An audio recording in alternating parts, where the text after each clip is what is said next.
္ဂလာပါရှင်ချင်းလင်းချန်နယ်သတင်းဌာနမှပြန်လည်ကြိုဆိုလိုက်ပါရယ်2025ခုနှစ်ဧပြီလ16ရက်နေ့နောက်ဆုံးရရှိထားတဲ့သတင်းများကိုတင်ဆက်ပေးတော့ပါမယ်ရှင်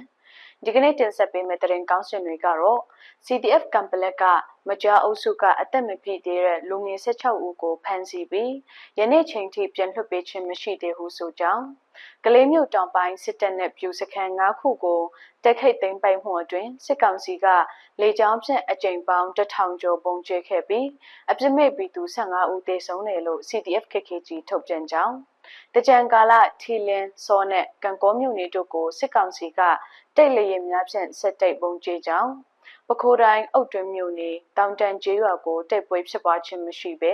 လေကြောင်းဖြင့်ပုံကျဲတိုက်ခတ်မှုတွင်ပြည်သူ2ဦးထပ်မံသေဆုံးကြောင်းကျုံတူးမြို့ကန်နီစံပြတ်ကျေးရွာဘုံကြီးကျောင်းကိုစစ်တပ်ကဘုံကျဲတိုက်ခိုက်မှုတွင်အသက်3နှစ်အရွယ်မှအသက်15နှစ်အရွယ်ထိကလေးငယ်4ဦးအပါအဝင်6ဦးသေဆုံးကြောင်းနဲ့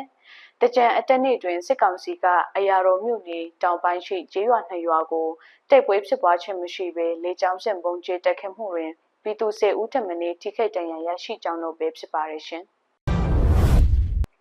CDF ကမ်ပလက်ကမကြာအုပ်စုကအသက်မပြည့်သေးတဲ့လူငယ်16ဦးကိုဖမ်းဆီးပြီးယနေ့ချိန်ထိပြန်လွှတ်ပေးခြင်းမရှိသေးဘူးဆိုတဲ့သတင်းကိုတင်ဆက်ပေးတော့ပါမယ်ရှင်။ချင်းပြည်တောင်ပိုင်းကမ်ပလက်မြို့နယ်အမှတ်9ဒေသမကြာအုပ်စုထဲကအသက်မပြည့်သေးတဲ့ကျောင်းနေရွယ်လူငယ်16ဦးကိုချင်းငင်တောင်အဖွဲ့ဝင် CDF ကမ်ပလက်တပ်ဖွဲ့ကဖမ်းဆီးခေါ်ဆောင်သွားတာကိုအမြန်ဆုံးပြန်လွှတ်ပေးဖို့မကြာအုပ်စုပြည်သူတွေကတောင်းဆိုနေကြပါတယ်။ CDF ကမ်ပလက်ရဲ့စစ်ဦးစီးချုပ်လက်အောက်ခံဖြစ်တဲ့ဝီတိုရီယာတပ်ရင်တက်ဟာ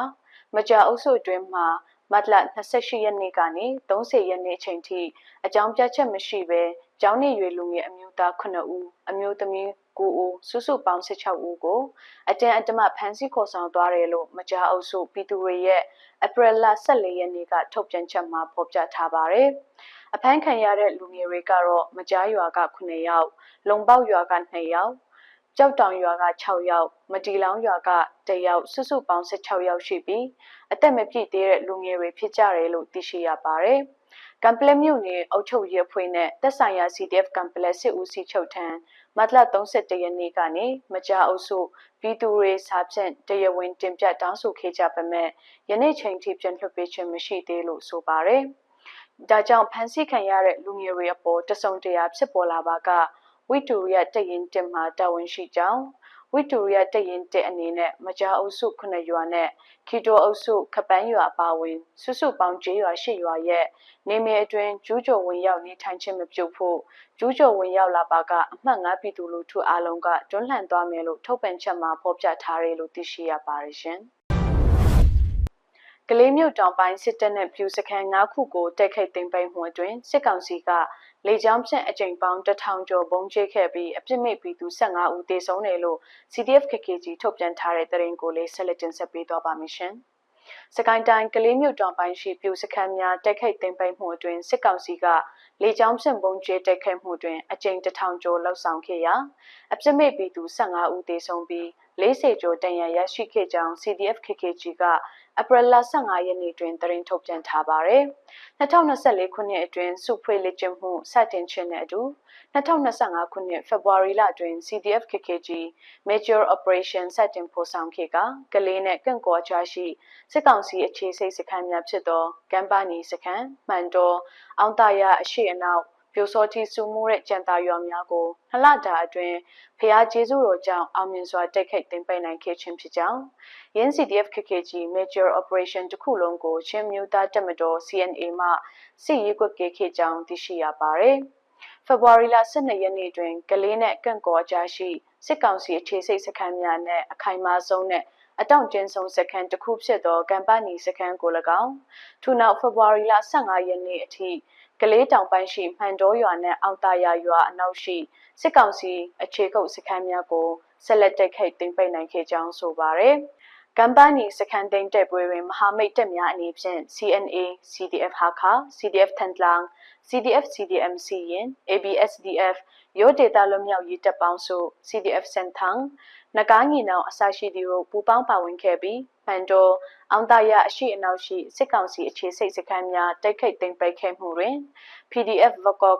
RKDF တို့ကနေမရှင်လင်းရေးထိန်းချုပ်ရေးခုခံကာကွယ်ရေးတို့တွင်ပူးပေါင်းပါဝင်ခဲ့ကြကြောင်းသိရှိရပါတယ်။ကမ်ပနီမန်ဒေါအောင်တာရတိုက်ပွဲများနဲ့တကွစစ်ကောင်စီမှပြန်လည်ထိုးစစ်ဆင်မှုစုစုပေါင်း19ကြိမ်တွင်တိုက်ပွဲဖြစ်ပွားရာစစ်မေပြင်နဲ့တိုက်ပွဲဖြစ်ပွားခြင်းမရှိတဲ့ဂျေးရွာများသို့အကြံဖက်စစ်ကောင်စီဘက်မှ Jet Fighter နဲ့ Y12, Y8 အစရှိတဲ့လေကြောင်းပုံကျဲတိုက်ခိုက်မှုပေါင်းအကြိမ်1000ကျော်ပြုလုပ်ခဲ့ပြီးအပြစ်မဲ့ပြည်သူ15ဦးထက်မနည်းတေဆုံးခဲ့ပြီးတရားရပြည်သူစုစုပေါင်းအယောက်40ကျော်ခန့်ရှိခဲ့တဲ့အပြင်ပြည်သူပိုင်ဆေးရုံစာတင်ကြောင်းတာတနီကအဆောက်အဦနဲ့ပြည်သူနေအိမ်ပေါင်း60ကျော်ထိခိုက်ပျက်စီးခဲ့ကဂျေးရွာပေါင်း12ရွာကျော်မှပြည်သူပေါင်း2000ဝန်းကျင်ထိန်းရှောင်ခဲ့ရပြီးတချို့တဝက်ကျော်မှာယခုတိုင်ထိန်းရှောင်နေကြရဆဲဖြစ်ကြောင်းသိရှိရပါတယ်။ဧပြီလ17ရက်နေ့နံနက်အစောပိုင်းတွင်ပြူစောချီစူးမိုးတဲ့ကျန်တာရွာကိုဆက်လက်ထူးစစ်ဆင်တိုက်ခိုက်ခဲ့ရာမွန်လွေပိုင်းမတိုင်မီတွင်ပင်အပိသက်သိမ်းပိတ်နိုင်ခဲ့ကြောင်းဆိုပါတယ်။ရင်းစခန်းသိမ်းတိုက်ပွဲအတွင်းမဟာမိတ်အင်အားများအနေဖြင့် CNA, CDF ထန်တလန်, CDF, CDM စီရင် ABSDF ဟန်တာဝတီပကဖ MCR, PDF ဝကော့ကလေးတောင်ပိုင်းတိုးလှန်ရေးအင်အားစုအဖွဲ့များပူးပေါင်းပါဝင်ခဲ့ကြကြောင်းသိရှိရပါတယ်။ CDF KKG Major Operation အတွင်းအသက်ပေးဆက်သွားခဲ့ကြတဲ့ CDF KKG နဲ့မဟာမိတ်အဖွဲ့အစည်းအသီးသီးမှအာဇာနည်ရဲဘော်များကိုလက်အင်္ကာပေးဆက်ခဲ့ရတဲ့ရဲဘော်များထိခိုက်ဒဏ်ရာရရှိခဲ့ကြတဲ့ရဲဘော်များကိုဂုဏ်ပြုအောင်မေ့ပါကြောင်းနဲ့အောင်ပွဲရရှိသည့်အထိအစွမ်းကုန်ပေးဆက်တိုက်ပွဲဝင်ခဲ့ကြသောရဲဘော်များရဲ့ဇွေလုံလဝီရစိတ်ထုံးမှုတို့ကိုလေးစားဂုဏ်ယူကြောင်း CDF KKG ကပြောဆိုထားပါတယ်။ရင်းစစ်စင်ရေးများအတွင်း ABSDF မှတဆုမှုရဲဘော်မြအောင်လင်ကွင်းအပါဝင်2ဦးကြာဆုံးပြီး6ဦးဒဏ်ရာရရှိခဲ့ကြောင်း ABSDF ကထုတ်ပြန်ထားပါတယ်။ Chinland Defense Force ကလေးကဘော်ကန်ကို CDF KKG အနေဖြင့်ကလေးကန်ကိုအကြားကျန်ရှိနေသေးသောစစ်ကောင်စီစခန်းများပြူစောတိစုမှုကျေးရွာများကိုမကြမီဆက်လက်ပြီးတိုက်ခိုက်သွားမည်ဖြစ်ကြောင်းအခြေပြုလှုပ်ရှားရာဒေသဖြစ်တဲ့ချင်းပြည်နယ်စကိုင်းတိုင်းနဲ့မကွေးတိုင်းဒေသအတွင်းရှိအကြံဖက်စစ်ကောင်စီများကိုမိဖက်တော်လှန်ရေးအဖွဲ့အစည်းများနဲ့ပူးပေါင်း၍ဆက်လက်တိုက်ပွဲဝင်သွားမည်ဖြစ်ကြောင်းအသိပေးထားတယ်လို့သိရှိရပါတယ်ရှင်။တကြံကာလတွင်ထီလင်းစောနဲ့ကန့်ကောမြို့နယ်တို့ကိုစစ်ကောင်စီကတိတ်လျင်များဖြင့်ဆက်တိုက်ပုံကျဲနေတဲ့တရင်ကိုလေးဆက်လက်တင်ဆက်ပေးတော့ပါမယ်ရှင်။မကွေးတိုင်းထီလင်းမြို့နယ်စောမြို့နယ်နဲ့ကန့်ကောမြို့နယ်တို့ကိုစစ်ကောင်စီတပ်ကတကြံကာလအတွင်းလေကြောင်းဖြင့်ဆက်တိုက်ပုံကျဲတိုက်ခိုက်နေကြောင်းသိရှိရပါတယ်။ယနေ့ဧပြီလ16ရက်နေ့တကြံအတက်နေ့နနက်9:30မိနစ်အချိန်စောမြို့နယ်မြောက်ချမ်းတနေရာကိုနေပြည်တော်အေလာလီတက်မှတက်လာသော MiG-29 တစီးဖြင့်ပုံကျဲတိုက်ခိုက်ခဲ့ပြီးထိခိုက်ပျက်စီးမှုအခြေအနေသိရှိနိုင်ရန်စုံစမ်းနေစေဖြစ်ကြောင်းရောအလင်းတမ်းမှကိုမင်းဒတာကပြောဆိုထားပါတယ်။ရောအလင်းတမ်းမှကိုမင်းဒတာကဖုန်းလိုင်းအင်တာနက်လိုင်းတွေကခက်ခဲနေလို့ဘလောက်ထိခိုက်သွားလဲပျက်စီးမှုရှိရဲဆိုတာမသိရသေးပါဘူး။စုံစမ်းနေတော့မှလို့ရန်ကုန်ခက်တဲ့တရင်ဌာနတို့အတည်ပြုပြောဆိုထားပါတယ်။အလားတူယမနေ့ဧပြီလ15ရက်နေ့နေ့လယ်ပိုင်းကလည်းထီလင်းမြို့နယ်တနေရာကိုအကြံဖက်စစ်ကောင်စီစစ်တပ်ကလေကြောင်းဖြင့်ပုံကျဲတိုက်ခိုက်မှုပြုလုပ်ခဲ့ကထီလင်းမြို့တွင်သို့ MI-17 ထောက်ပို့ရဟရင်ဖြင့်လက်နက်ခဲယမ်းများလူအင်အားများဖြစ်တင်ခဲ့ကြောင်းသိရှိရပါတယ်။ဒါ့အပြင်ယနေ့ဧပြီလ16ရက်နေ့နနက်9:00နာရီအချိန်ခန့်က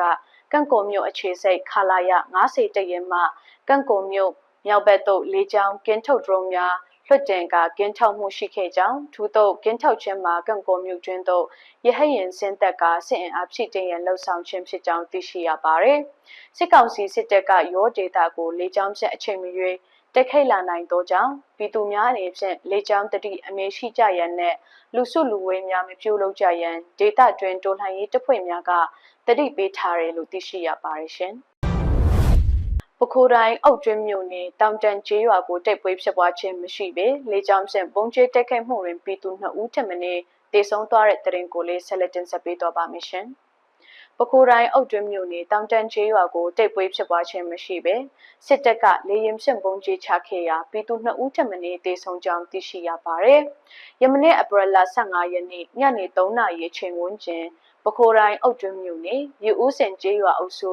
တောင်တန်းရွာကိုတိုက်ပွဲဖြစ်ပွားခြင်းမရှိဘဲလေရင်ဖြင့်ပုံကျဲချခဲ့ရာမိသားစုတစုတီမှ4ဦးပုံထိမှန်ခဲ့ကြောင်းရင်းတို့အနက်မှအသက်35နှစ်အရွယ်ကိုမျိုးနဲ့ဇနီးဖြစ်သူတို့မှတန်ရာများဖြင့်တေဆုံးသွားခဲ့ကြောင်းဒေသခံပြည်သူများကပြောဆိုထားပါတယ် ဒေတာခံပြည်သူတဦးကတိတ်ပွဲဖြစ်တာလည်းမရှိပါဘူးဒီတိုင်းလေရင်နဲ့ပုံကြီးချတာပါတအိမ်ဒီမိသားစုဝင်၄ဦးထိပါတယ်စေကူတာဖို့ခေါ်သွားရင်းနဲ့ကိုမျိုးနဲ့သူ့အမျိုးသမီးဆုံးနဲ့ကျန်တဲ့2ဦးကလည်းတန်ရာရရှိထားပါတယ်လို့ရန်ကုန်ခေတ်သစ်သတင်းဌာနတို့အတည်ပြုပြောဆိုထားပါတယ်အကြံဖက်စစ်ကောင်စီကလေရင်ဖြင့်ပုံကျဲတက်ခဲ့သောပခိုးတိုင်းအုတ်တွင်းမြို့နယ်တောင်တန်းကျေးရွာမှာအရက်သားပြည်သူများသာနေထိုင်သောကျေးရွာဖြစ်ပြီးမိသည့်လက်နက်ကိုင်အဖွဲ့အစည်းမှမရှိကြောင်းကျေးရွာသူကျေးရွာသားများမှာလေယာစိတ်ပြိုးရင်းနဲ့ချင်လုံငန်းများလောက်ကိုင်အသက်မွေးကြကြောင်းသိရှိရပါတယ်။အကြံဖက်စစ်တပ်ကယခုတကြံကာလအတွင်းလေကြောင်းတက်ခဲ့မှုများကိုဆက်တိုက်လှောက်ဆောင်ရရှိရာနိုင်ငံတော်ဝန်တွင်ပြည်သူများထိခိုက်ဒေဆုံးမှုအရေးအတွက်မင်းတက်များပြားလာနေကြောင်းဒိုလှန်ရေးအဖွဲ့များကထုတ်ပြန်ပြောဆိုထားတယ်လို့သိရှိရပါတယ်ရှင်။ကျုံတို့မြို့ကန်းနီဆိုင်ပြကျေးရွာဘုံကြီးကျောင်းကိုစစ်တပ်ကဘုံကျဲတက်ခဲ့မှုတွင်အသက်3နှစ်အရွယ်မှအသက်15နှစ်အရွယ်ထိကလေးငယ်4ဦးအပါအဝင်6ဦးသေဆုံးသွားတဲ့တဲ့ရင်ကိုလေးဆက်လက်တင်ဆက်ပေးသွားပါမယ်ရှင်။ကရင်ပြည်နယ်ကျုံတို့မြို့ကန်းနီဆိုင်ပြကျေးရွာဘုံကြီးကျောင်းကိုစစ်တပ်ကဘုံကျဲတက်ခဲ့မှုတွင်အသက်3နှစ်အရွယ်မှအသက်15နှစ်အရွယ်ထိကလေးငယ်4ဦးအပါအဝင်6ဦးသေဆုံးခဲ့ကြောင်းသိရှိရပါတယ်။ယမနေ့ဧပြီလ15ရက်နေ့နနက်7:50မိနစ်အချိန်မှမွန်တေ12:10မိနစ်အချိန်ထိကိုကရိတ်မြို့နယ်ကျုံတူးမြို့ကန်းနီစံပြတ်ကျေးရွာရှိဘုံကြီးကျောင်းကိုစစ်ကောင်စီကYak 130တိုက်လေယာဉ်ဖြင့်ဘုံကျဲချရာတွင်ပြည်သူ6ဦးသေဆုံးခဲ့ကြောင်းဒါ့အပြင်ပြည်သူ9ဦးကိုရင်8ပါတန်ကန်2ပါအပါအဝင်20ဦးနီးပါးထိခိုက်ဒဏ်ရာရရှိကြောင်းဒေသပြည်သူများနဲ့မွန်လွတ်မြောက်ရေးတမတော်ထံမှသိရှိရပါသည်ကန်းနီကျေးရွာမှာဒေသခံပြည်သူတဦးကဒဏ်ရာရတဲ့သူတွေထဲမှာလည်းအခြေအနေမကောင်းသူတွေပါပါတယ်။ကလေး၄ဦးကတော့ဝေချင်းပြီးပဲလေရင်ကဘုံ30လောက်ကြေးချသွားတာလေရင်ကိုပြန်ဝေကင်းထောက်ပြီးတော့မှဘုံကြီးချောင်းတက်ကိုဘုံကြေးချတာဒုံးကြီးနဲ့ပြစ်တာလေရင်ပေါ်ကနေလို့ရန်ကုန်ခေတ်သစ်သတင်းဌာနတို့အတည်ပြုပြောဆိုထားပါတယ်။ဒါ့အပြင်ကျုံတိုးမြို့အနီးတွင်တိုက်ပွဲဖြစ်ပွားနေတဲ့ဖြင့်စစ်ကောင်စီရဲ့ခမာယ945ခမာယ946တပ်ရင်များကလည်းရီပူကြီးကိုဝါလေဝင်းပြနောင်တမန်တမင်တွက်တောင်ကမာရိတ်မိကလုံကန်းနီဆံပြကြီးရွာများကိုလက်နက်ကြီးဖြင့်ပြည်သူကိုရည်ရွယ်ချက်ရှိပြစ်ခတ်တိုက်ခိုက်မှုများလှုပ်ဆောင်နေကြောင်းမွန်လွတ်လပ်ရေးတမတော်ကထုတ်ပြန်ပြောဆိုထားပါတယ်။ဒေသခံပြည်သူတဦးကတိုက်ပွဲတွေကတော့ဂျုံဒူးနာမှာပြင်းထန်နေတယ်ဒီတစ်ခေါက်ဖြစ်တဲ့တိုက်ပွဲကပြင်းထန်တယ်တက်ကလည်းလေကြောင်းတိုက်ခိုက်မှုကိုအရန်ကိုလုပ်နေတာလို့ရှင်းလင်းပြောဆိုထားတယ်လို့သိရှိရပါတယ်ရှင်။တကြံအတက်နေ့တွင်စစ်ကောင်စီကအရာတော်မြို့နယ်တောင်ပိုင်းရှိကျေးရွာ2ရွာကိုတိုက်ပွဲဖြစ်ပွားခြင်းမရှိဘဲလေကြောင်းဖြင့်ပုံကျဲတိုက်ခိုက်မှုတွင်ပြည်သူ10ဦးထက်မနည်းထိခိုက်ဒဏ်ရာရရှိခဲ့တဲ့တဲ့ရင်ကိုလည်းဆက်လက်တင်ဆက်ပေးသွားပါမယ်ရှင်။စကိုင်းတိုင်းအရာတော်မြို့နယ်တောင်ပိုင်းရှိကျေးရွာ2ရွာကိုအကြံဖက်စစ်တပ်ကတိုက်ပွဲဖြစ်ပွားခြင်းမရှိဘဲလေရင်ဖြင့်ပုံကျဲတိုက်ခိုက်မှုတွင်ပြည်သူ10ဦးထက်မနည်းထိခိုက်ဒဏ်ရာရရှိခဲ့ကြောင်းသိရှိရပါတယ်။ယနေ့ဧပြီလ16ရက်နေ့နနက်ပိုင်းတွင်အရာတော်မြို့နယ်တောင်ပိုင်းရှိကျေးရွာ2ရွာကိုအကြံဖက်စစ်တပ်ကတိုက်ပွဲဖြစ်ပွားခြင်းမရှိဘဲလေရင်ဖြင့်ပုံကျဲတိုက်ခိုက်ခဲ့ရာအရက်သားပြည်သူ10ဦးထက်မနည်းထိခိုက်ဒဏ်ရာရရှိခဲ့ပြီးနေအိမ်များလည်းပျက်စီးခဲ့ကြောင်းဒေသခံပြည်သူများကပြောဆိုထားပါတယ်။ဒေသခံပြည်သူတို့ကအရာတော်မြို့နယ်တောင်ပိုင်းကကျေးရွာ2ရွာကိုလေရင်နဲ့၄ချိန်ကြေးချသွားတာပါ။ပြည်သူ10ဦးထက်မနည်းထိခိုက်မှုရှိတယ်။နေအိမ်တွေလည်းပျက်စီးတာတွေရှိတယ်လို့ရန်ကုန်ခေတ်သစ်သတင်းဌာနတို့အတည်ပြုပြောဆိုထားပါတယ်။ဒါ့အပြင်အရာတော်မြို့နယ်ရှိအကြံဖက်စစ်တပ်ရဲ့စခတ10စစ်ရေးအခြေခံလက်ကျင့်ရေးတပ်မှစစ်ကောင်စီတပ်သားများကလည်းကျေးရွာများကိုလက်နက်ကြီးများဖြင့်ပစ်ခတ်နေခြင်းကြောင့်ပြည်သူများထွက်ပြီးတိမ်းရှောင်နေရကြောင်းဒေသခံပြည်သူများကဆက်လက်ပြောဆိုထားတယ်လို့သိရှိရပါတယ်ရှင်။ဒီကနေ့တင်ဆက်ပေးမယ့်သတင်းစီစဉ်ကိုတော့ဒီလောက်နဲ့ပဲရနာသွားပါမယ်ရှင်။ချင်းလင်းချန်တဲ့သတင်းစီစဉ်ကိုကြည့်ရှုအားပေးနေတဲ့သူတိုင်းမင်္ဂလာပေါင်းနဲ့ခိုင်ရောင်းနိုင်ကြပါစေရှင်။